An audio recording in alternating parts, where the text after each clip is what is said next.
Welcome to Fireside Yankees. My name is Alex, my co-host here, Nick Nielsen, and today we're talking about the latest news dropping that Miguel Andujar has requested a trade after being sent back down to Scranton after Friday's game. Definitely not very surprised at that, but definitely caught me off guard. Andujar has reportedly asked for a trade before the Yankees confirm that this is the case. The question is, what is his value? So we're going to discuss that.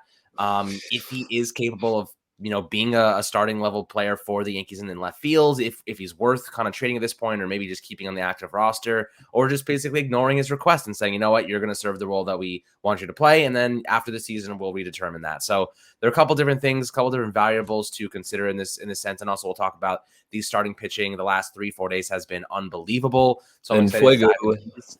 Fuego, exactly. So talking about a couple different things today. But Nick, before we do so, how are you doing today, my friend? I'm doing quite well. Back-to-back sweeps for the boys, so that's what you love to see. Gallo hit a home run today, so that's what you love to see. And then, of course, he struck out with the bases loaded. So, kind of, with the 1 foot in, 1 foot out kind of Gallo performance today. But no, yeah, I'm doing quite well. Rangers are playing right now, so hopefully they pull out that win and go up 3-0 on the Lightning, which would be awesome. And New York sports is bumping right now. I mean, you know as well as I do, the Giants are starting to look like they got something brewing in New York as well. So I don't know, man. I don't know. It's a good time for sports in New York. Great time for sports. Absolutely. I mean, I was in the park before, and they had a huge Rangers watch party. Probably got 1,000 people, and it was hot out there in jerseys, big hockey jerseys. Those things are no joke. And people are out there, screaming and chanting, and it was a blast. So New York City is definitely alive. It is bumping. People are excited. There's a lot of energy going around right now. 39 and 15, dude. 39 and 15. That's how good the Yankees are. Like, come on, insane. bro. Woo! Yeah, and the game yesterday was awesome. People were excited. People were getting involved, and it was hot again. But they showed up in the masses. So another, like you said, another series sweep for the Yanks, and we're looking at a team that is the best in baseball, and they're making ground despite all the injuries, the adversity they've been facing over the last couple of weeks here, with the injuries to Stanton and Loaisiga and Chad Green and Luis Hill, Donaldson, and the stuff that he went through. Like, there's been a lot of adversity for this team, but I'll tell you what, they fought hard, and the Dodgers have won 8 consecutive games, and they've gotten, Toronto was one of those teams had won. Yeah, Toronto's been doing really well, and then they just lost today. They lost to the Twins today, thank God. Right. So Toronto winning a lot of games, still not making up any ground on the Yankees, who have been absolutely lights out thanks to really just stellar pitching, and of course their offense has done some nice things over the last 2 series against the Angels in Detroit. But I do want to discuss Andujar right off the bat, right? This is an interesting situation for the Yankees. How do they handle Andujar's trade request? Personally, if they hadn't traded him before, I don't think they're going to look to do it now. He essentially has a net negative. He's a net negative type of situation right now because he's hitting arbitration in 2023. And since he has over 3 years of service time, you're talking about a pretty significant pay increase for him. And a team acquiring him does not know if he's a starting solution. He might end up just reverting back to a AAA squad or just a back-end reserve guy. And are they really going to trade legitimate capital or value? Maybe cash considerations, but do the Yankees need cash? Probably not. Yeah. This is kind of a situation where he doesn't need to sell those chicken buckets, and that's why he's got the outsourcing to Peacock for $5 a month. He needs all the money he can get to give to Aaron Judge. All the money, money he can get. Every dollar, every overpriced beer he can sell is going right to Aaron Judge's piggy bank. So this is a situation where Andujar, is not having that bad of a season. I mean, he only played 12 games, hitting .268 with a 28% on base percentage. Not great there, but only a 16.3% strikeout rate. He's only had 43 plate appearances, a pretty small sample size, but this year for the minors in Scranton, he's doing quite well. 29, he's in .290, 33.7% on base, 4 homers, 10 RBIs, 15.4% strikeout rate over 104 at bats. The kid's looking good. 27 years old. They still got 3 years of team control on him until he hits a free agency in 2025. Didn't have a single error, any problems in left field during 88 innings played with the Yankees this season at the big level. So this guy, he looks like he's hitting a stride defensively. He looks like offensively, he's always been a good player there. He doesn't have the best arm in the world, so that's a little bit of a concern. But, Nick, when you're looking at Andujar, what do you think his value is? Is there any value there, or do you think he's more of a you throw him in as a kicker for a bigger package for a guy like Benintendi? It's so hard because I like to be a believer in Andujar because of how good he was that rookie season. It was insane. I believe that was 2017 or maybe 2018 was when he had that rookie season. And unfortunately, it's hard to keep arguing for him because like yeah, his like a lot of his base stats do look good, and I will say defensively he's been much better. Like left field, he's looked very good in left field. It's been kind of crazy. We talked about it in one of the episodes. Like that's the biggest turnaround that I did not expect at all was that Andujar would be a serviceable outfielder. But the problem with him is that his WRC plus is lower than Hicks's. So it's like he's hitting like 270s, 265, and it's a small sample size, sure. But it's like it's just hard when it's like you see him and it's a lot of singles. Like that's what Andujar's been hitting a lot of. I think he's got one extra base hit since he's in his like 50 plate appearances. And granted, he got a couple of unfortunate batted ball luck and everything. But over the last, I think since like 2020, 2019, he's got like -2 F war. So it's like it's very hard to put him in like a deal and see if teams want him, especially now that he's said he wants to be traded. So unfortunately, the Yankees have no leverage with it because everyone knows that he already wants to be traded. So the what I'm trying to say is that the Yankees were going to try to trade him.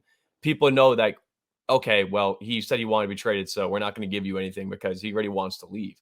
Like it's not like we're prying him from you. It's not like we're like requesting a player that you guys need and want. Like he said himself he wants to leave. So it's so sad because it's like Andahar is a great guy, great player, always hustles, always works hard. He may just be one of those quadruple A baseball players where it's like he just annihilates triple A, does decently well at the major league level, but can never get anything going to where he can get a big enough role solidified. And it sucks, but I just don't know if he has any value, to be honest with you. Like I think we may see a DFA for Andahar. And that's crazy because if he doesn't, but that's the thing, if he doesn't want to play in Scranton, then there is no other option for him on this team.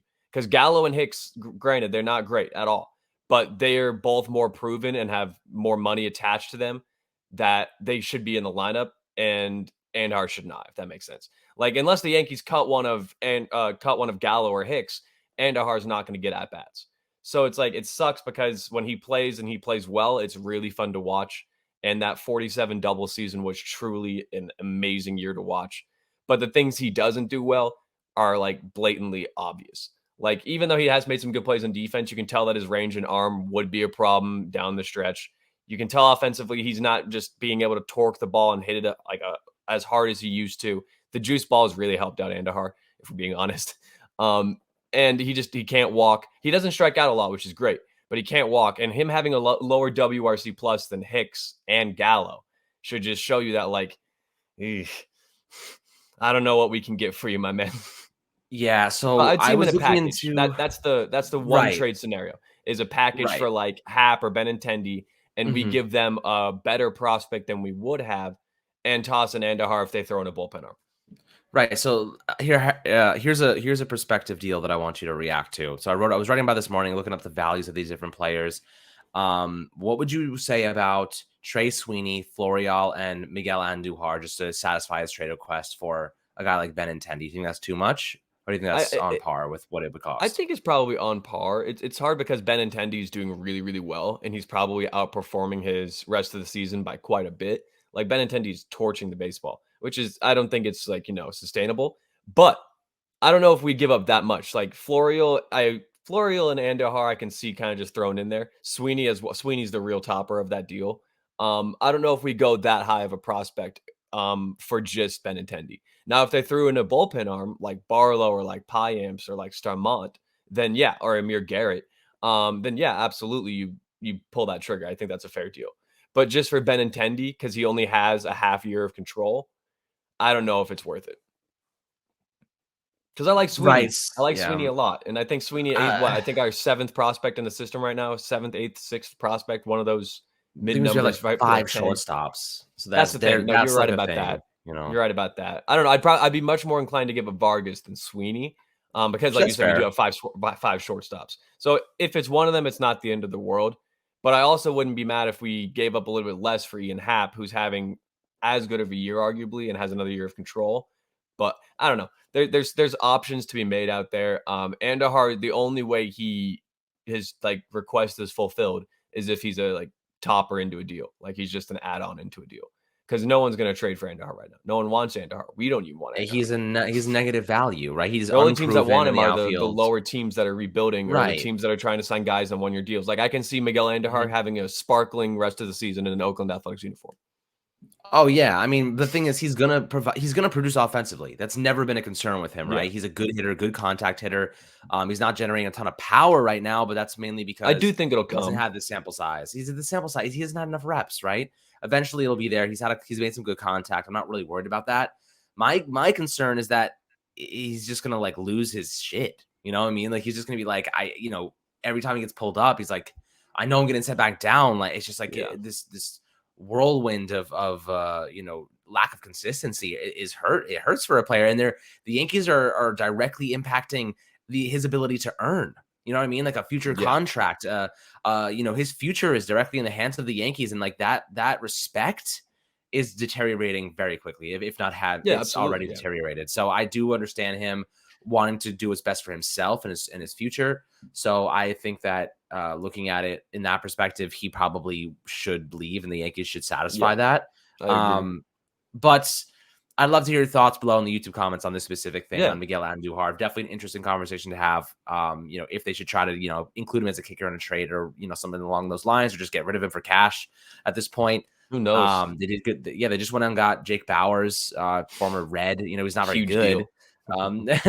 He's not very good, but he's actually a really good first baseman defensively. So underrated. And he's a lefty there, but he's a lefty. Offensively, he is not good at all.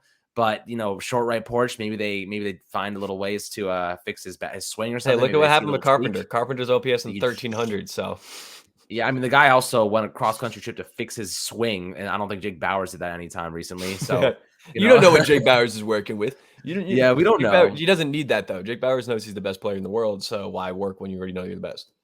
Well, Jake Bowers. I mean, what's that? The show 24. What's his name? It was Jack Bauer. Jack Bauer. Jake Bowers. Jack 24. Bauer. Close enough. Love that show. So good. It was great. It was classic. Great. My dad loved that too. My dad loved that show. When I was growing up, we'd always watch that. Such a classic. Such a classic. I'm gonna have to rewatch that one of these days. But let's talk about the starting pitching a little bit, dude. Let's talk about those guys. Man, the starting pitchers. Monty was the worst one today. He had the worst start in like 2 weeks. Oh, I know. Fuck me. Sorry, the Lightning just scored. Fuck me. It's 3-2 with 40 seconds left. All right, Rangers. All right. They're no worries. Yeah, you're in Tampa. Get ready for the next one. Take one at Tampa, then go up 3-1 back to New York. No worries. All right. Shit. Sorry. But the starting pitching has been like we're looking at arguably the greatest rotation of all time right now. Like people, even if you just use like ERA, if you're just one of those guys that likes to use ERA, every single starting pitcher in the rotation has an ERA under 3.1. So if you want to use that, just use that. If you want to use any other stat you can look at, they're like leading league like categories and basically everything. It is an outstanding like run right now. Monty threw 6.2 innings today with 2 earned, and that was the worst start. Like what? I mean, look, I tweeted this morning, pretty impressive stuff. Before Monty's performance, the last 3 games for the Yankees, their starting pitchers went 22 innings. They allowed 5 hits, 1 earned run, and 24 strikeouts. They carried 2 perfect games into the 7th or 8th inning. So yeah, that's what you're talking about. Not letting anyone get on base at all. They're unstoppable right now. They are by far one of the best. This is one of the best things I've ever seen in my life. But in terms of starting pitching prowess, it is absolutely unbelievable. And we are watching history. So if you are a Yankee fan watching this, and I imagine most of you are, if you're watching this channel, you're watching history unfold before your eyes. Like you've never seen a guy making a 728K be a team's ace. And I mean, probably maybe like, a guy that's bounced around a couple times, found his shit, and getting paid under $1 million to be a 1.6 ERA pitcher right now, better than Garrett Cole, 1.5 now. And the guy is 27. Like I said, he's bounced around a little bit. This is not a guy who's up and coming through a system, and he's just getting better and better. This dude came out of nowhere last year, had a pretty solid season. Then somehow, like after years of kind of being quite inefficient with Seattle and bouncing around. Like I said, suddenly he's a monster. And Nestor Cortez, like that doesn't happen very often. The Yankees No. found a gem and they've And it's developed that crazy. gem. Everyone in the It's really rotation's a nice. gem. Like Everyone. genuinely, if the this is the one thing that I think's so wild is that before this season, there were so many people saying the Yankees rotation is mid. There are holes. We need to acquire a starting pitcher. Is Severino even going to be in the bullpen? Is Monty going to be consistent? Are we going to get run support from Monty this year? Like that. Coming into the season, the only lock was Garrett Cole. And now you look at this rotation and it's like, I I want the Yankees to somehow keep this rotation together for like years to come. Like Jamison Tyone should be extended. Jordan Montgomery should be extended. Luis Severino, like the homegrown kid, should be extended. Like that's three guys. And then Nestor's got 4 years of control or 5 years of control already. So you know he's just going to be around kicking forever. And then Garrett's got his massive deal. If we can keep this rotation for years to come, there will be this will be like a dynasty that the Yankees have right now. And if they can extend Judge, then that's the offensive side with Stanton. And then you got these other guys that you can fill in there and move around and acquire. This team could be like one of the greatest dynasties we witnessed. This could be like early 2000s, late 90s level Yankees team. I know that could be very high praise because we haven't even seen the results yet. I mean, this is really year one of this whole group being able to play together. But this starting pitching, especially when you can literally, I think that was what the stat was. The Yankees, I believe, are like 30-0 this season when they lead 31-0 now, when they lead past the seventh inning. Like, that's because the starting pitching just goes deep into the games. You don't see it very often at all anymore. Like, very many teams only let their guys go 4 innings, 5 innings to work on the pitch counts to use their bullpens. And the Yankees are like, screw that. We're going to let our guys throw 7, 8 innings if they can. And they have been able to. Every one of them has. Like, when Sevy went into the 8th inning, I was like, are you kidding me? Like, this is how you know he's back. Oh, Sevy's back. Sevy is Sevy's so absolutely back. back. I mean, his velocity looks good. His break looks good. I mean, he's showing energy out there. He's in stride. Worse, he's added a cutter to his arsenal now. Like there is a 100% argument to make that Sevy is back, and it's been a hell of a 2 years waiting for this to happen. And I gotta say, I am so happy for him because he has gone through the ringer trying to get to this point. So really, really, really happy for Severino. Tyone's healthy and he's looking really good too. He's He's never insane. been a He's good got an all-star strikeout bid right pitcher. now. He Yeah, could be he's an never been all-star pitcher. Every one of our guys in the rotation could be in the all all-star of game. them, all of them could be all stars. We could have like 10 or 11 or 12 players that like get all-star very heavy I mean, very heavy Judge for all-star sure, consideration. Yeah, you got for Judge, Nestor sure, for sure. Then you Nestor, got Clay Stanton for Holmes, sure. Clay Holmes for Stanton, sure. Cole Garrett for Cole, sure. even So that's 5 locks right there. And then you got you can definitely probably make a case for Trevino. Jose. Yeah. Jose, you can make Oh it man, I'd honestly, you can love make a that. case for Glaber because second base is You not the could. most talented outside of Altuve this year and like Santiago He's been Espinal. okay. I don't think he'll And like make it, Trevor but Story had it a would be good tough. month, but I'm saying like these are like the guys that I'm saying could get consideration. Right, And right, then you right. got Mike King that could get Mike consideration. King. You Yeah. know that, and then of course every starting pitcher. So it's like you got like add on to Cole and Cortez, you got Taillon, Severino. Severino, Monty. So that's like 12 Yeah. guys. That's a lot. I And mean, then there's a if lot of Donaldson gets guys. healthy and gets hot for this month, he could get consideration. Like this Maybe. team has a lot of Rizzo. Like Rizzo, yeah, for there's a lot of sure. really He's really good players on this baseball team. Rizzo DJ could win a maybe if Gold he Glove gets this hot. year. Yeah. Rizzo could win a Well, Gold Glove Rizzo's this year. hard. He has been Rizzo's insane. if without him we'd have like a dozen more errors on the defensive Oh side. my god! I mean, His scooping is his insane. scoop. Yeah, the guy's Bob the Builder out there. He's doing so much work. Like it's unbelievable how great he's looked, and it's phenomenal. This team is really clicking, and when they're not, they have supplemental units that really pick up the slack. And it's Yeah. been just tremendous to see how well balanced the team is because you have to have those stronger units. That way, when others are not performing as well, they're lifted up anyway. And like those guys pick up. It just goes back and forth all the time, especially with injuries. Adversity the last couple of weeks has been pretty significant. And they really bounced back and shown some really good, just production in the face of that. So I'm very, very content with what I've seen so far. I think that we are going to continue to watch very, very exciting, fun baseball with this Yankees team. And we are definitely a playoff contender. We are definitely going to be a tough to beat team, knock on wood. I think that we are going to have a fun season, my friends. So I hope you guys 39-15 right now. 39-15. Like I don't think people need to grasp how good that is. They're on pace to win 117 games, which would shatter the record. Come on. Like this is not just Yeah. a this is not a couple good players having good stretches. This is like one of the greatest teams we may ever see. Which is pretty insane, right? So, guys, if you're watching this now, stick with us for the rest of this year and beyond. We are going to be doing a lot of work, making sure that you guys are caught up on this team and producing content daily for you. And, we're going to be getting excited because this is an exciting time to be a Yankee fan, really just a New York sports fan in general. We are on the comeback. It's been too long that Boston has had all the glory. It is our chance to get back in the graces of the sports god. So I'm really excited to see how this team continues to improve and how they continue to get better in this all-star. Hopefully we get a lot of all-stars in the mix. Should Hopefully be we really, really acquire some fun. guys.